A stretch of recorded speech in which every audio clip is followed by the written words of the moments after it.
love. Coming to the stage next, you're going to have some fun with this lady. We call her the mom in the mini skirt. Give it up and keep it going for Margaret Hyde.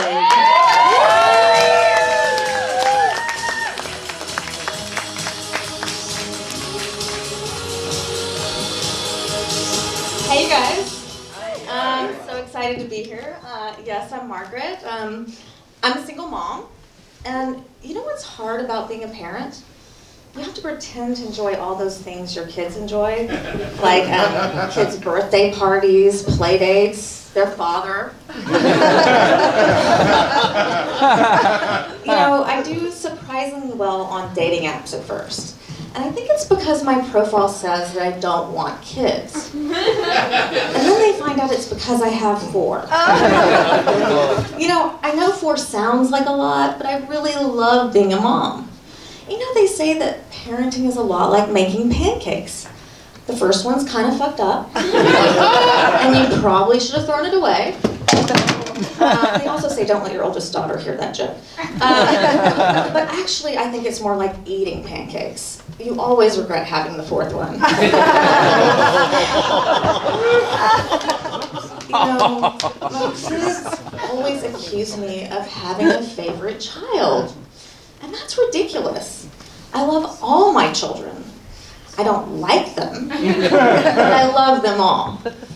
So, I was really a kid when I had my first child, and it's hard being a young parent.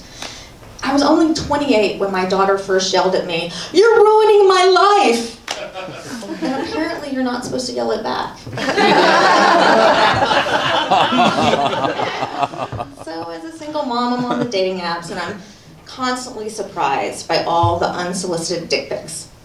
They don't turn me on, but they do cheer me up, and I've seen some really creative ones. I've seen dicks photographed next to wine bottles and salad tongs, but by far my favorite was a dick photographed next to a bottle of Lysol.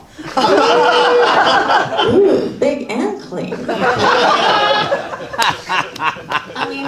the audacity of guys these days, they will ask you to send them just about anything. And you do, because if you don't, they'll find someone who will. So it starts with an innocent selfie, and it ends with a clit pic and your social security number.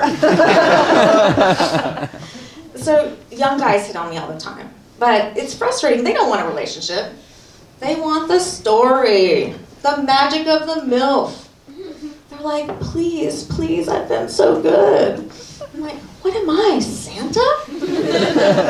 And then after I sleep with them and they tell their friends, nobody believes I'm real. Ho,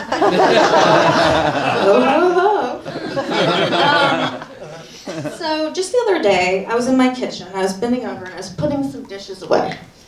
And one of my son's friends, a kid I've known for 15 years who's like my adopted son, he came up behind me and he asked me to fuck him. And I was appalled that it took him so long to try. Am I even still hot? So I've been married twice. Did you know you could get worse at something? Apparently so. I think we're all sold this real fairy tale version of romance and marriage. And it's just not true. In a fairy tale, you can always defeat the Wicked Witch. In real life, you'll never be rid of his ex-wife. So my engaged girlfriends will often ask me for advice about marriage. I know that's crazy, right? But I tell them, if you want to be prepared for marriage, get yourself a kitten. At first, that kitten will look at you with so much love, want to cuddle in bed all day, and purr every time you touch him. But 3 years later, that same kitten will look at you like, where's dinner, bitch? So my girlfriends and I also talk about the divorce diet. When one of us gets divorced, we lose 10 pounds, we look and feel great. But I don't think the same is true for men. After a divorce, men seem so sad. And I think it's because they don't have the same emotional support from their friends that women do. I can't see men sitting around being like, bro, she is totally dimming your light. Let's go on a cleanse and take a pole dancing class. Dude, so empowering. But seriously, at the end of my marriage, I was willing to do anything to save it.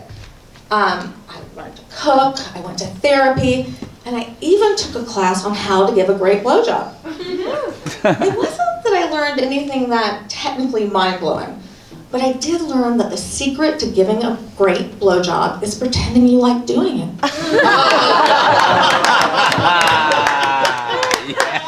I guess it was kind of an acting class. But seriously, it takes two to tango. I mean, I was willing to take a blowjob class. Meanwhile, my husband at the time wasn't even willing to get a blowjob. I guess that's why I had to practice on strangers. Yeah. That's the great thing about having two ex-husbands. When I tell a joke about one, they always think it's about the other. So, you know, I think we put too much expectations on our partners today to be everything. I think it would be better to expect them to do one thing, and if they turned out to be more, we could be pleasantly surprised, right?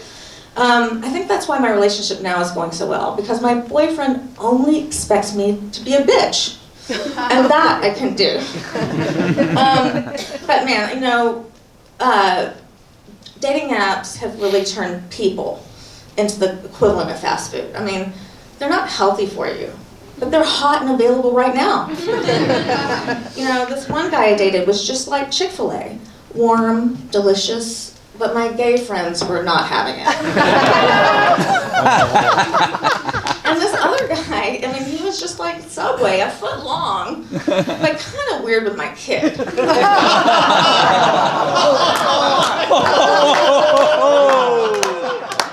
last guy, I mean, truly a happy meal.